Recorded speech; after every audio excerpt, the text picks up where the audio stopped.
My husband put me in a coma. I almost let him do it again. I woke up in a hospital bed feeling like I'd taken the longest nap of my life, and my body was punishing me for it.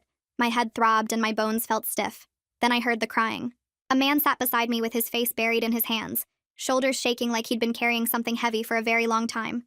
I tried to figure out who he was and why he was crying next to me, but that's when the real panic set in. Call me Grace Vanderwall because I don't know my name. It was like someone had taken an eraser to my entire brain and wiped it completely clean. He looked up when I moved and his whole face changed. "Juliet," he whispered, and he grabbed my hand so fast I flinched. His grip was warm and desperate, like he was scared I'd float away if he let go. Oh my God, you're awake. Nurse. Someone. She's awake. His voice cracked on the last word, and I watched tears slide down his cheeks while nurses rushed in, and doctors followed, and everyone talked over each other in that urgent hospital way. But he never let go of my hand. Not once. His name was Dave. He said we were married for 4 years. The doctors told me I'd suffered a traumatic brain injury and had been in a coma for a month. Now I was experiencing amnesia. So basically my brain decided to factory reset itself. Great. Love that for me. Dave stood in the corner the whole time with his arms crossed, watching everything like a bodyguard. Every few minutes he'd cut in with, "Is she okay?" Or, "Does she need a break?" Or, "Can you dim those lights? She's squinting." The nurses kept giving each other these little looks. I couldn't tell if they thought he was sweet or if they wanted him to shut up. Once everyone cleared out, Dave pulled his chair close and took my hand again. "I know this is scary, but I'm here," he said, and his eyes were still red from crying. "Whatever you need, whatever you want to know, I'll tell you everything."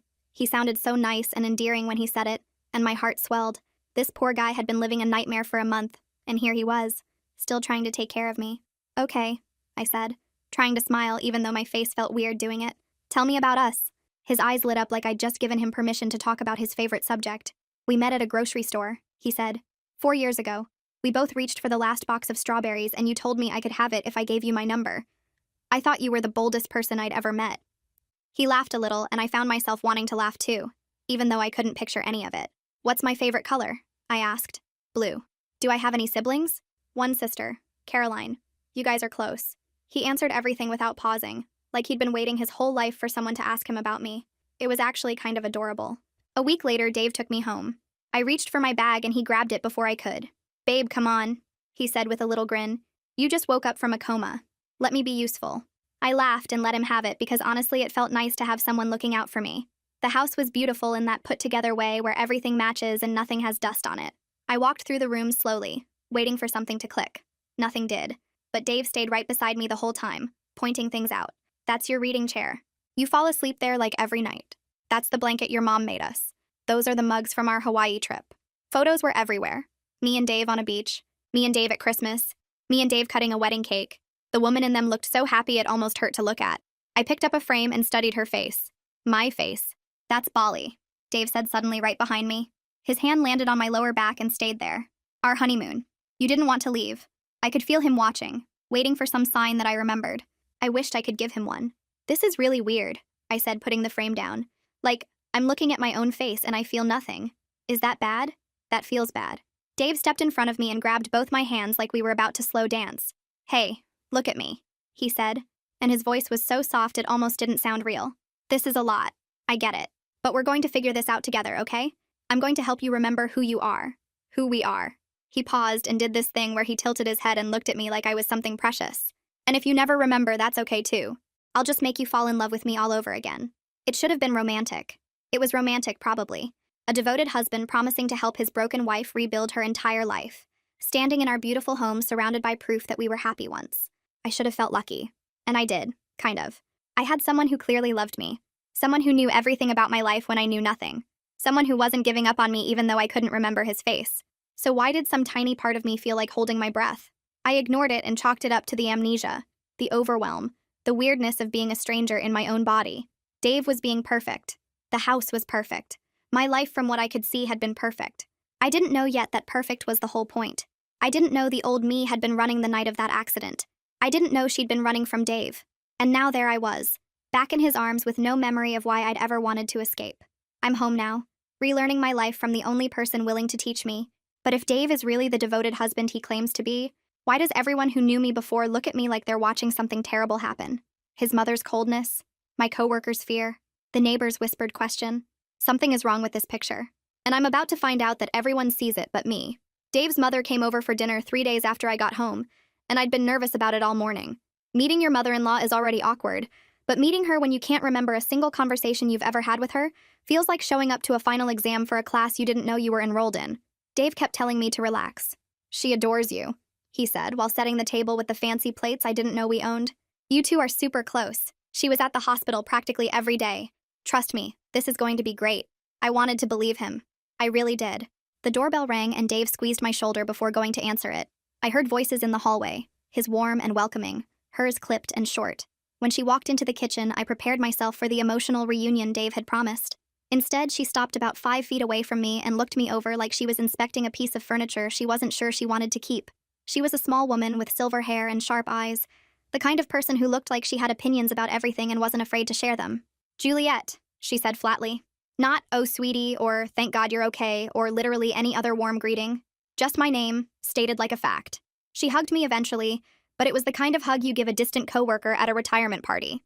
Stiff arms, minimal contact, pull away as fast as possible. I tried not to let it bother me because maybe she just wasn't a hugger. Some people aren't. But then Dave went to grab wine from the kitchen, and the second he was out of earshot, she leaned toward me and said, "Well, I'm glad you're finally behaving like a proper wife." I blinked at her. "Sorry, what?" She just smiled this tight little smile and patted my arm. "Nothing, dear. You look well." Then Dave came back and suddenly she was a completely different person. Warm and chatty and asking if she could help with anything. I stood there trying to process what had just happened while she complimented the table settings like she hadn't just said something incredibly weird to me. Finally behaving? What did that even mean? What had I been doing before that was so improper? I wanted to ask, but the moment had passed and Dave was pouring wine and talking about work, and his mother was laughing at his jokes and I felt out of place. I told myself I was overthinking it. She was old. Old people say strange things sometimes. It didn't mean anything. A week later, a woman showed up at our door while I was watching TV in the living room. Dave answered, and I could see the entryway from where I sat on the couch. She was around my age with curly hair, and she was holding a bouquet of sunflowers wrapped in brown paper. "Hi, I'm Becky," she said brightly. "I work with Juliet. Everyone at the office wanted to send something, and I volunteered to drop them off because I live closest, and..." She stopped talking. Just stopped mid-sentence like someone had pressed pause on her. I watched her face change as she looked at Dave. The color drained out of her cheeks so fast I thought she might faint. Her hands started trembling and the flowers shook with them. I didn't know if Dave noticed or not because he kept his voice perfectly calm and friendly when he spoke. "That's so thoughtful. I'll make sure she gets them." But Becky was already backing up. She practically threw the flowers at him and mumbled something I couldn't hear, and then she was gone, walking so fast to her car she was almost running. I sat up straighter on the couch. "Who was that?" I called out. Dave came into the living room holding the sunflowers like nothing had happened. "Just a coworker of yours," he said with an easy shrug. "Nice that they're thinking of you." He kissed my forehead and took the flowers to find a vase. I kept staring at the front door. Becky hadn't just been uncomfortable. She'd been scared. Legitimately, visibly scared. Of what? Of Dave? That didn't make any sense. He'd been nothing but nice to me. I told myself she was probably just weird around hospitals and sickness. Some people don't handle that stuff well. It didn't mean anything. 2 weeks in, and Dave still came with me everywhere. Grocery store, pharmacy, doctor appointments, everywhere. He said it was because I didn't know my way around yet, and he worried about me getting lost or overwhelmed. It made sense at first, but by now I was starting to feel like I had a very attentive shadow. This particular day, he had a work call he absolutely couldn't miss, so he dropped me off at the grocery store with strict instructions. "Stay inside," he said. "Keep your phone on. I'll be back in 30 minutes. Text me if you need anything." I told him I wasn't 5 years old, and he laughed and said he knew, but he couldn't help worrying. Sweet, right? I thought so too. I was standing in the produce section staring at apples and trying to figure out if I liked them when someone appeared beside me. An older woman with graying hair and tired eyes. "Juliet?" she said quietly, and I turned. "I'm sorry. Do I know you?" She nodded slowly. "I'm Faith. I live 2 houses down. We used to talk sometimes when you were out in the garden." I smiled apologetically. "I'm so sorry. I was in an accident and my memory..." "I know," she said, cutting me off. She glanced around quickly, nervously, like she was looking for someone. Then she leaned in close enough that I could smell her perfume. "Are you okay? Are you safe?" The question hit me like ice water. "What do you mean?" I asked, but she was already stepping back, her eyes fixed on something behind me. I turned around and saw Dave walking through the store entrance, scanning the aisles. When I looked back, Faith was gone, just completely vanished like she'd never been there. Dave found me a minute later. "Making friends?" he asked with a smile. "No," I said, "just looking at apples." He took my hand and led me toward checkout, and I let him even though he was gripping my hand a little too hard to be normal. But I didn't know what else to do. That night, I couldn't sleep. I lay next to Dave, listening to him breathe and running through everything in my head. His mother's comment, Becky's terror, Faith's question. 3 different people looking at me like I was standing in a burning building and didn't know it. Then someone called me, but it came from an unknown number. Something told me to answer it, so I did. "Hello?" I whispered. Silence. Then a woman's voice, tight and rushed. "Juliet, it's Caroline. Is he listening?" My heart jumped. It was my sister. "What?" "No, he's asleep. Caro. Don't say my name," she hissed. "Just listen. Are you alone? Are you safe?" That question again. Why does everyone keep asking me that? The line was quiet for a second. Then she exhaled like I'd just confirmed something terrible. "Oh God," she whispered. "You really don't remember, do you?" "Remember what?" I asked. "I can't explain over the phone. He tracks everything." Her voice was barely a whisper now. "Start paying attention, Juliet. The things he won't let you see. The rooms he keeps locked. The mail he doesn't let you touch. None of it is what he says it is." I heard something on her end. A door opening. "I have to go. Don't tell him I called." Then the line went dead. I sat in the dark, staring at the ceiling while my husband slept beside me. Something was wrong. Something was really, really wrong. I couldn't stop thinking about what Caroline said. The rooms he keeps locked. The mail he doesn't let you touch. I'd spent weeks letting Dave tell me who I was and what my life looked like. I never questioned any of it because I had no reason to. But now I had 4 reasons. 4 people who looked at me like I was in danger. 4 people who knew something I didn't. If Dave was hiding something, it was in this house. And tomorrow, when he left for work, I was going to find it. Dave left for work at 8:15. I watched his car disappear down the street and counted to 60. Then I counted to 60 again. He wasn't coming back. I had maybe 9 hours before he walked through that door, and I needed to use every single one of them. 4 people had looked at me like I was in danger. My own sister had called me in the middle of the night from a blocked number. I was done making excuses. I was done telling myself everyone was just being weird. Today, I was going to find out what the hell was going on in my own house. The basement door was my first stop. I'd walked past it dozens of times since coming home, but Dave was always nearby, always steering me somewhere else before I could think about it too hard. Now I stood in front of it alone and tried the handle. Locked. I jiggled it harder. Still locked. Not stuck. Not jammed. But locked with a key I didn't have. I pressed my ear against the wood and listened. Nothing. Just silence. I made a mental note and moved on. I didn't have time to stand around staring at doors I couldn't open. I moved on. Checked the kitchen drawers, the coat closet, the little desk in the corner of the living room where Dave paid bills. Everything seemed normal. Boring even. I was starting to feel stupid for snooping around my own house like some kind of detective when I remembered my phone. I'd been using it for weeks, but only for basic stuff. Texting Dave. Googling random questions about amnesia. I'd never really looked at it. I pulled it out now and opened the contacts and found it empty. Completely empty. Not a single name, not a single number. Just Dave's contact at the top and nothing else. I scrolled through messages and only found conversations with Dave. Same thing. It was like I didn't exist before the accident. Like I had no friends, no family, no life outside of him. I put the phone down and looked up. That's when I noticed the cameras. They were small black domes tucked into the corners of the ceiling. The more I looked around the house for them, the more I found. One in the living room pointed at the couch where I was sitting. Another in the kitchen. The hallway by the front door. I checked the bedroom and found another one above the dresser angled toward the bed. 4 cameras. Maybe more that I couldn't see. My skin started to crawl. I tried to think of a reason for so many cameras from Dave's perspective.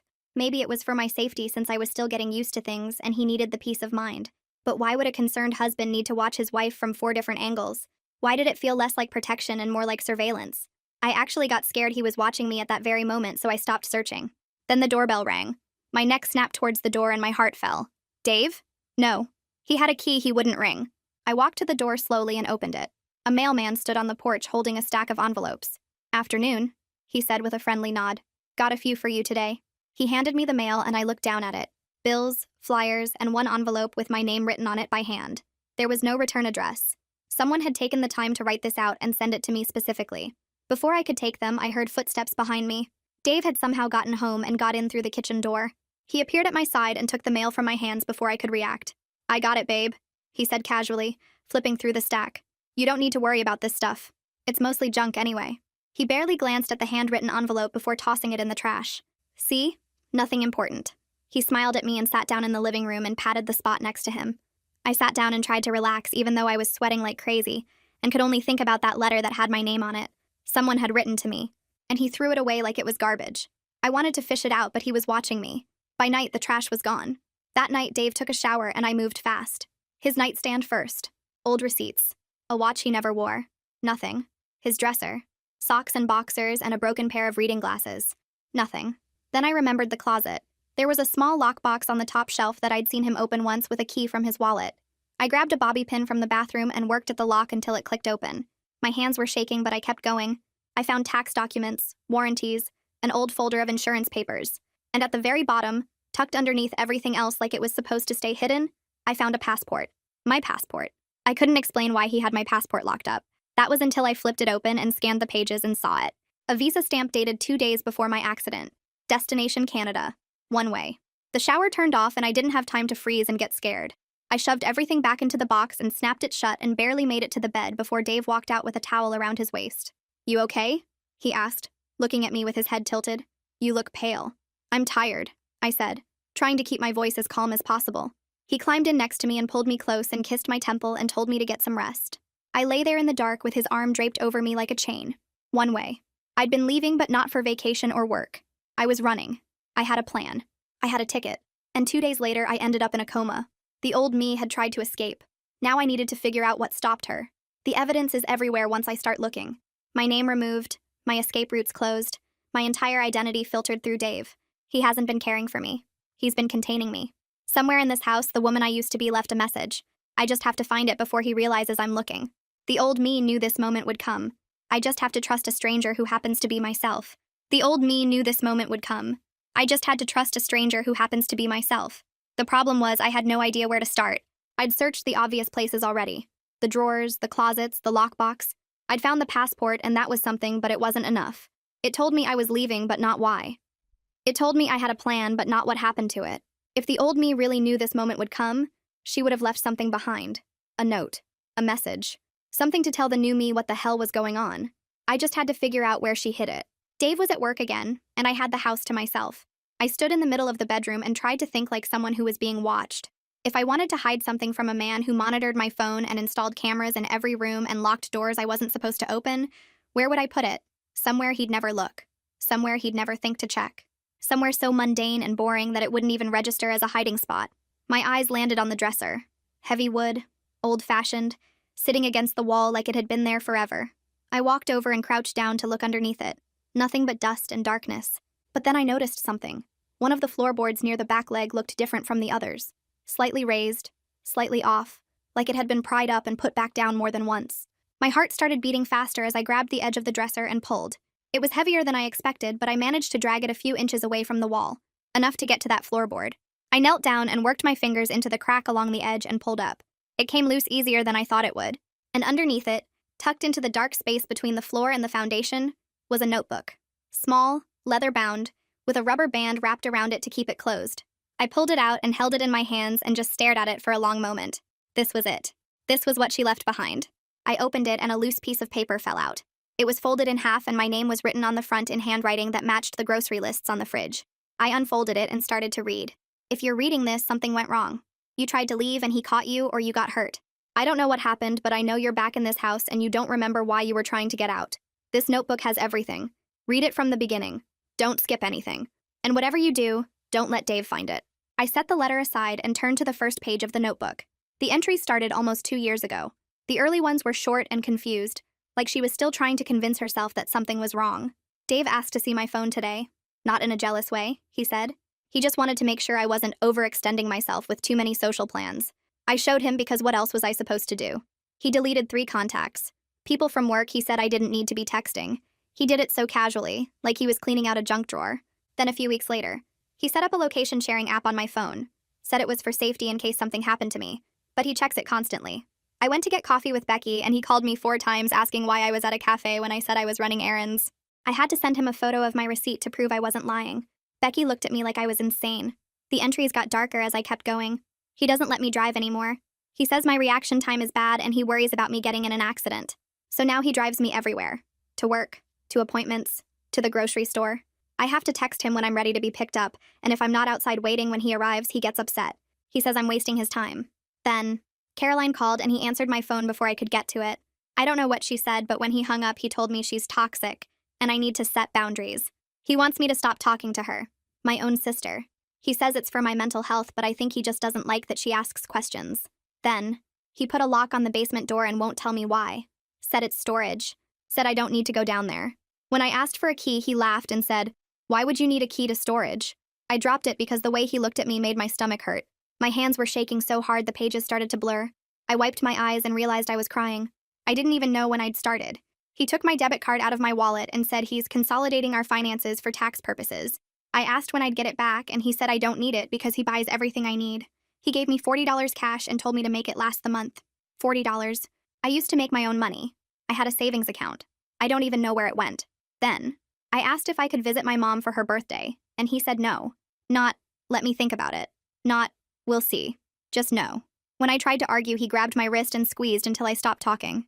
He didn't say anything. He just squeezed and looked at me until I said, "Okay, I have a bruise now." I took a photo of it. I don't know why. I just needed proof that it happened. Then, he installed cameras in the house. He says it's for security, but they're pointed at the couch where I sit, at the kitchen where I cook, at the bed where I sleep. He can watch me from his phone at work. He showed me like it was a gift, like I should be grateful he cares enough to watch. Then, he found out I created a secret email to talk to Caroline. I don't know how he found it. He monitors everything. He woke me up at 3 in the morning screaming so close to my face I could feel spit landing on my cheeks.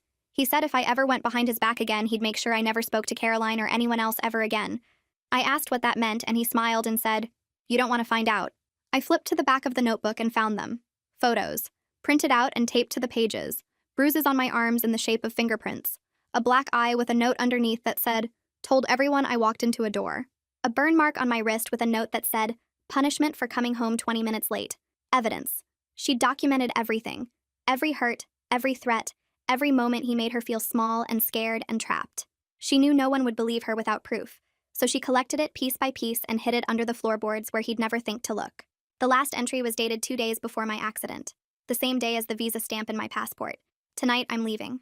I have a bag packed in the trunk of my car and a one-way ticket to Canada. Caroline is meeting me at the border. I'm not telling anyone else. I'm not saying goodbye. I'm just going to get in my car after Dave falls asleep and drive until I'm free. If you're reading this and I made it, this notebook doesn't matter anymore.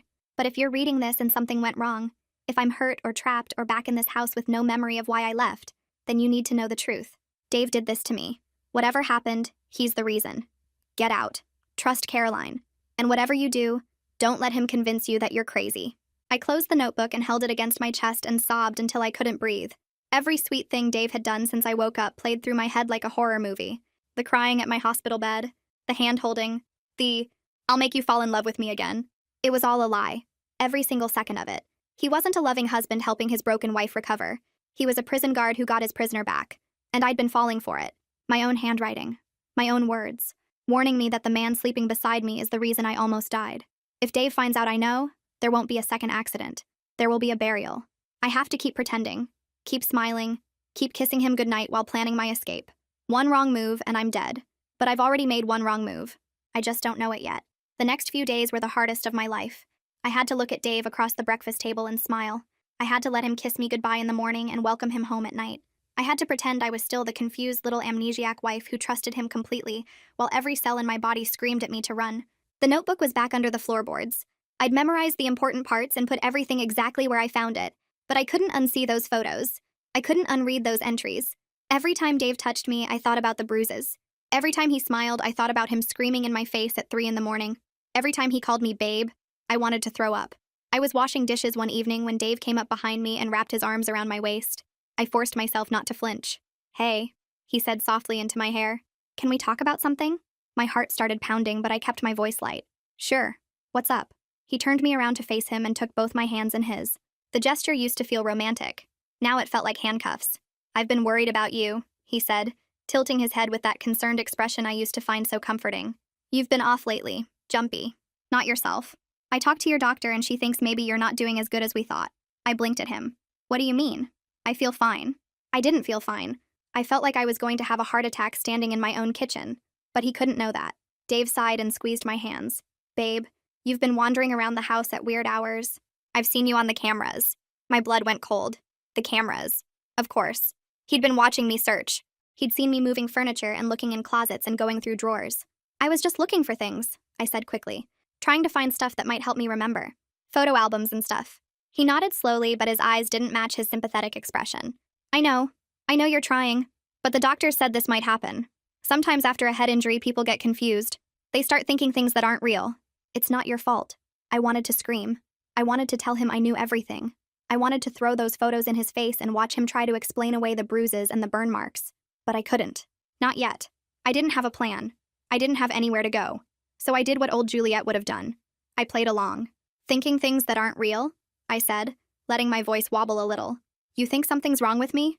Dave pulled me into a hug and stroked my hair. I think you've been through a lot. And I think maybe we need to get you some more help. Somewhere you can focus on getting better. He let go of me and walked over to the counter where his work bag was sitting. He pulled out a glossy brochure and handed it to me. It was for a recovery center. The photos showed a big white building surrounded by trees and smiling people in comfortable clothes. It looked like a spa. I knew it wasn't. What is this? I asked, even though I already knew. It's a place for people like you, Dave said gently. People who've been through what you've been through. They help with memory stuff, with getting your head right. He paused. I think you should go there for a little while, just until you're feeling better. I stared at the brochure. The words blurred in front of me. He wanted to put me away, lock me in some facility where no one would believe a word I said, where he could visit me with flowers and everyone would think what a devoted husband and I would never get out. I don't think I need this, I said carefully. I feel like I'm getting better every day. Dave's jaw tightened for just a second before the soft expression returned. Babe, you've been acting weird, going through my stuff, asking strange questions. The other night you were up at 2 a.m. just standing in the hallway staring at the basement door. I had been doing that. I'd wanted to find a way to pick the lock. I hadn't realized he was watching. I was just confused, I said. I woke up and forgot where I was. It happens sometimes. That's exactly what I'm talking about, Dave said, stepping closer and cupping my face in his hands. I flinched. It was small, barely a movement, just my head jerking back half an inch before I caught myself. But it was enough. Dave's eyes changed. Not his expression. That stayed soft and concerned, but something behind them shifted, sharpened. He'd touched my face 100 times since I woke up, and I'd never once pulled away. I'd leaned into it, melted into it, trusted it, and now I'd flinched like he was about to hit me. Like I knew something I shouldn't know. I saw him clock it. I saw him file it away. He smiled softly instead. You're confused. You need help. Real help. More than I can give you here. His thumb stroked my cheeks and I wanted to pull away so bad it hurt. I already told your mom and your sister what's been going on. They think this is a good idea too. I stopped my eyes from widening. You talked to Caroline? Of course. She's your sister. She should know. His voice was so calm, so reasonable. She was upset at first, but I explained everything. The memory stuff. The way you've been acting. She gets it now. He was lying. He had to be lying. Caroline knew the truth. She'd told me to trust her. But what if he'd gotten to her? What if he'd made her think I was crazy before I could tell her what I'd found? I felt like the walls were closing in. What did she say? I managed to ask.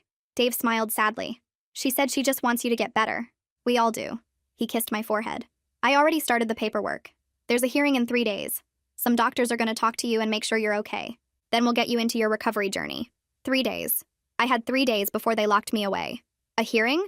I said, trying to keep my voice steady. What do you mean a hearing? It's nothing scary, Dave said like he was talking to a little kid. They just want to make sure you can take care of yourself. With the memory loss and the way you've been acting, they need to check that you're okay to make your own choices. It's for your own good. For my own good. He was going to have me declared crazy. He was going to take away my right to make decisions, my right to leave, my right to tell anyone what he'd done. And he was doing it all with that same soft smile on his face.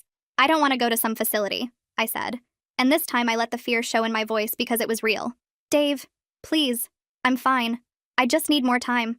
He pulled me into another hug and held me tight. Too tight.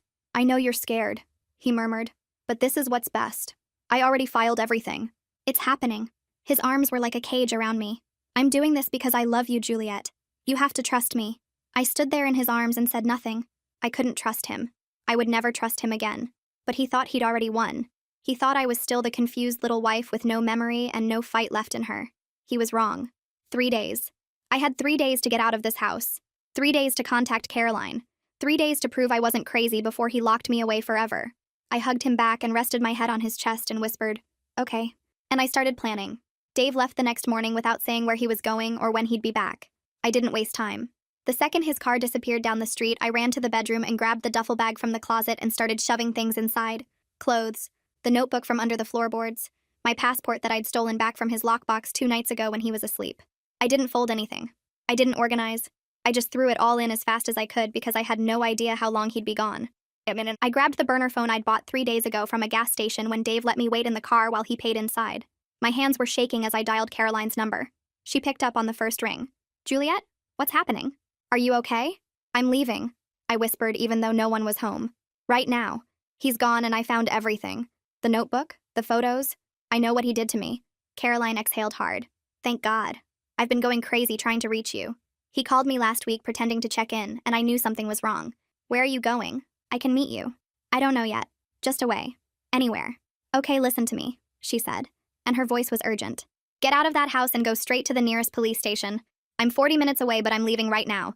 Don't stop anywhere else. Don't talk to anyone. Just go. Okay, I said. Okay, I'm going. Juliet. She paused. If something goes wrong, if you can't get out, I'm calling the cops. I don't care what he says. I'm not losing you again. I hung up and shoved the phone in my pocket and zipped the bag, slung it over my shoulder, headed for the front door. My hands were shaking so bad I could barely grip the handle. I took a breath, turned the lock, pulled the door open. Dave was standing on the porch. My whole body went cold. He wasn't supposed to be here. He'd just left. I saw him leave, but there he was, standing 3 feet away from me with his keys in his hand and his eyes locked on the bag over my shoulder. Neither of us moved. Neither of us spoke. I watched his face change as he put it together. The bag. The panic in my eyes. The way I was frozen in the doorway like a deer caught in headlights. He knew. He knew exactly what I was doing. Going somewhere? His voice was calm, but his eyes weren't. They were dark and flat, and nothing like the soft, concerned husband I'd been living with for weeks. I took a step back without thinking. Then another. He stepped forward, and I kept backing up until I was inside the house again and he was following me in, and then the door was closing behind him. I heard the lock click, then the deadbolt, then the chain. Each sound made my stomach drop further. Dave, I started, but he cut me off. Don't. He held up a hand and smiled, but it wasn't the smile I was used to. It was cold. Empty. I knew you'd remember eventually. You always were stubborn. He took a step toward me and I took a step back. I thought maybe this time would be different. Maybe you'd stay the sweet, grateful wife who actually appreciated everything I did for her. But no. You had to go digging. You had to find that stupid notebook. My heart stopped. You knew about the notebook? He laughed. Actually laughed. Juliet, I know about everything. The floorboards, the passport, the phone call with your sister in the middle of the night. He shook his head like I was a child who disappointed him. You really thought I wasn't watching? After everything? I was against the wall now. Nowhere left to back up. My voice was shaking, but I forced myself to speak. What did you do to me? The night of the accident. What did you do? His smile grew wider, colder. I did what I had to do. You were going to leave me, Juliet. You had a bag packed, a ticket to Canada. You thought you could just run off with your sister and I'd never find you. He stepped closer, close enough that I could see the vein pulsing in his temple. So I made sure you couldn't leave. What does that mean? My voice cracked. I didn't want to know, but I had to know. Your brakes, he said simply. I cut them. You were so focused on sneaking out that you didn't even check the car. He tilted his head like he was remembering something pleasant. I didn't want to hurt you. I just wanted to stop you. But you had to go and crash into that tree and make everything so much more complicated. The room spun. He'd tried to kill me. The man I'd been sleeping next to for weeks. The man who held my hand in the hospital. He'd cut my brakes and watched me drive away knowing I might die. You're insane, I whispered. His face changed. The fake softness disappeared completely. I loved you. I still love you. Everything I did was because I loved you. His voice cracked, and for a second I saw something real in his eyes. Something broken. The first accident didn't kill you, but you came back perfect. Blank. Mine again. His breath was hot on my face. I'm not losing you twice. I ran. I didn't think about it. I just ran for the front door. My fingers fumbled with the chain and I got it undone and reached for the deadbolt, but then his hand was in my hair. He yanked me backwards so hard my feet left the ground. I screamed as he threw me to the floor. My shoulder hit first and pain exploded down my arm. You're not leaving, he said, standing over me. Not again. Not ever. I kicked at his legs and he stumbled. I scrambled up and ran for the kitchen, the back door. If I could just get outside, someone would see me. Someone would help. My hand closed around the doorknob and I twisted, but it wouldn't turn. Locked. I fumbled for the latch, but then he was on me again. He spun me around and slammed me against the door so hard the glass rattled. Stop fighting me, he hissed. His forearm pressed against my throat. Why do you always have to fight me? I grabbed a sharp object from the block on the counter and swung. It caught his arm and he howled and let go. Blood bloomed through his shirt sleeve. I ran again. Living room. Front door. I almost made it. My fingers touched the deadbolt.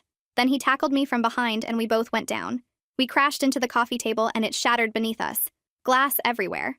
I felt it slice into my palms as I tried to push myself up. He grabbed my ankle and dragged me backward across the floor. I kicked and thrashed and my foot connected with his face. I heard a crack. Blood poured from his nose. But he didn't stop. He crawled on top of me and pinned my wrists above my head. I gave you everything, he screamed. Blood dripped from his face onto mine. I took care of you. I was there every single day while you were in that coma. And this is how you repay me? I headbutted him. Our foreheads cracked together and stars exploded in my vision. But it was worth it. He reared back and I twisted free. I crawled toward the door, but he grabbed me again. His hands found my throat. Squeezed. I couldn't breathe. Black spots danced everywhere. I clawed at his wrists, but he was too strong. Why couldn't you just stay broken? He hissed. Why couldn't you just let me love you? Then I heard it. Sirens. Faint at first, but getting louder. Dave heard them too. His grip loosened just a fraction as he turned toward the window. I reached out blindly and my hand closed around something solid. The lamp from the side table. I swung it with everything I had. It connected with the side of his head with a sound I'll never forget. He let go of my throat and crumpled sideways. And then he was on the ground and he wasn't moving. I stood over him, gasping for air with the lamp still in my hands and blood dripping from my face onto the carpet. The sirens were right outside now. Red and blue lights flashing through the windows. Someone pounding on the door. Police! Open up! I dropped the lamp and stumbled to the door and fumbled with the locks until it swung open. 2 officers stood on the porch with their hands on their weapons.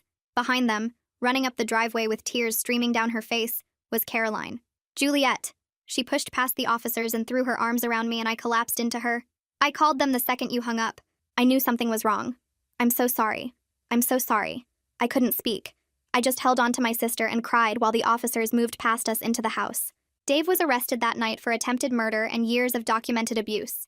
The diary I found under the floorboards became evidence in court, and it saved my life twice. Once when I read it, and once when the jury did. My memory came back slowly over the following months. Nightmares first, then faces, then the fear I used to live in every single day. I'd wake up in the middle of the night remembering things I wished I could forget again. The way he looked at me when he was angry. The sound of his voice when he was pretending to be kind. The bruises I'd hidden under long sleeves for years. The divorce was finalized 3 months later and I moved in with Caroline.